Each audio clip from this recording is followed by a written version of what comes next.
Hello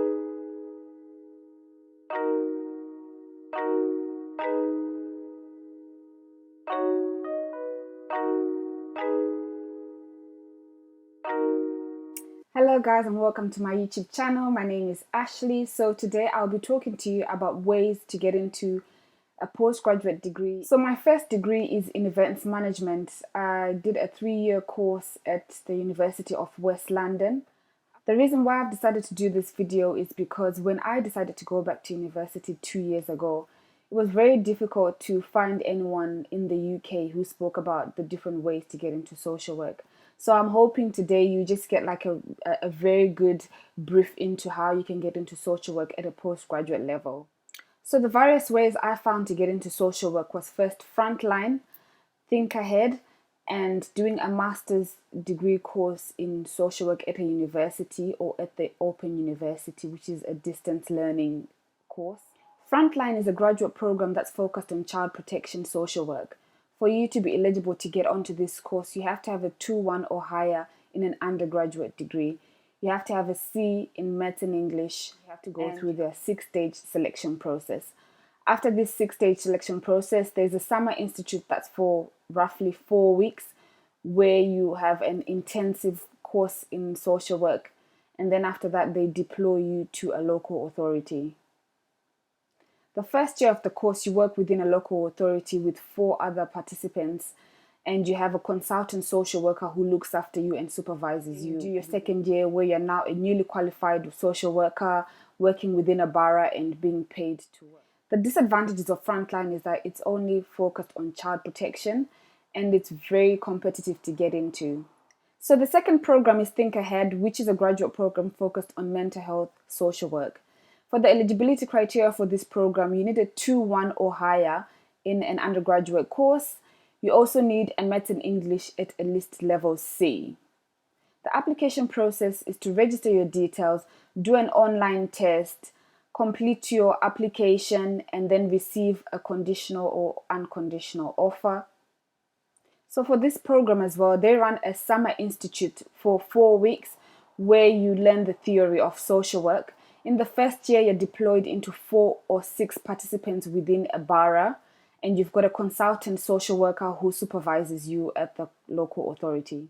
In this first year, you receive a diploma in social work. And in the second year, you're also qualified as a newly qualified social worker where you'll be working with the local authority and being paid to work. The advantages of this program is that it's a fully funded program, and on top of that, you receive a bursary between 18 to 20,000 over a 14-month period, which is paid to you monthly.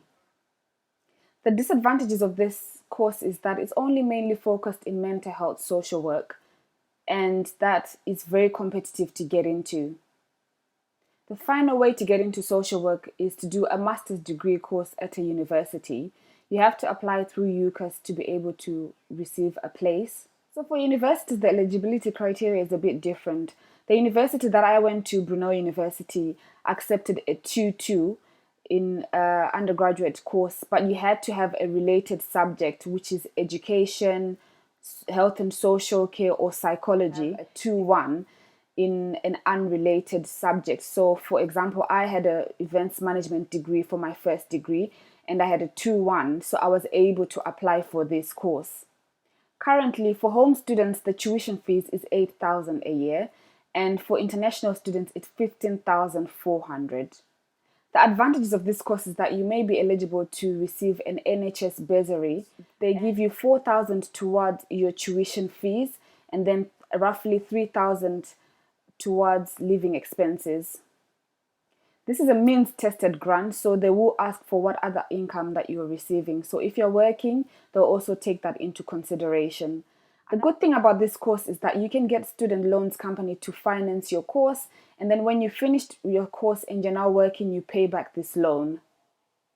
If you're not eligible for any of the funding, you can self-fund. Doing a course at the university is that you can pay in installments. For example, 6 installments, and you can pay bit by bit towards the tuition fees. This is something that you can discuss with the university to see what works well with your wallet. So the application process for the master's at a university is to apply and register through UCAS, and then after that you go for an assessment day. So when I went for my assessment day, the first thing that we did in the morning was a test, and then this test determines whether you're going to carry on to the rest of the day. After the test, you get to meet some of the lecturers and service users. And at the end of the day, you get a service user and a lecturer who interview. My interview, it was a service user who actually led the interview and asking me all the questions. And some of the questions can be to do with, why do you want to do the social work course? So after I finished my interview at the end of the day, they told me the next steps in the application process and what was going to come. And all universities do conditional offers because you have to pass your DBS. DBS checks are the ones that they do to make sure that you can work with vulnerable adults. As social work is a course where you're going to be working with a lot of vulnerable people, you have to be able to have passed the DBS checks. The disadvantages of this course is that it's a 2-year course, literally 2 years that you spend in university. So the first year, I did 5 days a week in university, and towards the end of the course, I did 3 days in placement and 2 days in university. And then in my second year, I did 3 days in placement and then 2 days in university. The course is very intense, so you have to prepare beforehand. Another disadvantage is that if you are getting the NHS bursary towards your course, they only pay £4,000 towards your tuition fees. So if your university is charging you more than £4,000, you have to make up the rest of the money to pay the full tuition fees. Another disadvantage of this course, I would think, is to self-fund. So if you're not eligible for any of the finances that are there, you have to self-fund. So if you're self-funding, that means that you have to be working, and that can be a very difficult position to be in. When I went onto this course, I was working as well as being in university. It was very difficult because the course was a very intense course, but if you plan out and organize your time properly, you'll be able to work as well as do the course. Other than paying for the school fees, I've got other responsibilities outside of university. So I had to really think about all those things before I made. So a lot of people will tell you that you cannot do the course and work at the same time. So it's up to you what you decide. But personally, I felt like I was able to work as well as do the course. You just have to carve out time for yourself to study, and you have to attend classes. A lot of people bunk classes and then they wonder why they failed the classes. It's because you're not attending the class. Even if you're tired, just sitting in the classroom helps, because you can absorb some things that you would not be able to absorb if you're sitting at home. So if you're interested in doing this course, you have to be organized and you have to plan your 2 years out. I would also advise you to get a job that's very flexible. And a lot of jobs at Heathrow Airport or in the catering industry are very flexible. So some advice I would give someone who wants to start this course is to be very organized. Think about what you're going to do for the next 2 years. Think about how you're going to plan your life. You might have other responsibilities outside of university, so you have to really sit down and think how you're going to work out your family life as well as university to integrate it into one. You also have to think about those responsibilities if you've got children. I have a young child, and it was very difficult going back to university with a young child, but I managed to go back to university with the child, with the job, as well as university all in one. You just have to make it work. People might say that it's very difficult. People might try and discourage you from doing this, but if it's something that you really want, you have to go for it, and you have to just find a way to organize and make things work.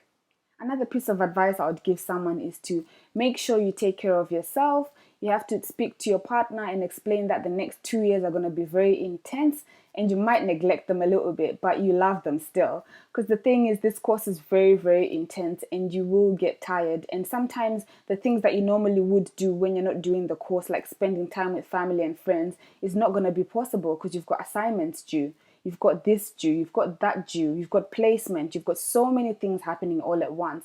So if you don't take care of yourself, then you're not very useful in the industry and you're going to burn out. So imagine burning out as a student before you've even started a professional work.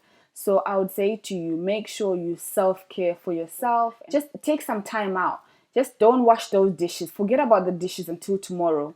Don't wash the laundry until tomorrow. Just give yourself some time just to relax and enjoy something that you enjoy doing, like watching a movie. So thank you for watching this video. I hope it's explained how to get into social work for you. And if you want to get into social work, a big thumbs up from me. Get into social work. It's a very good profession. And it's something that you will enjoy to do. You get the satisfaction of helping someone when they're in need. So if it's something that you feel like you can do, I would advise you to go and apply and see where this takes you. Thank you all for watching, and hopefully I'll see you in the next video.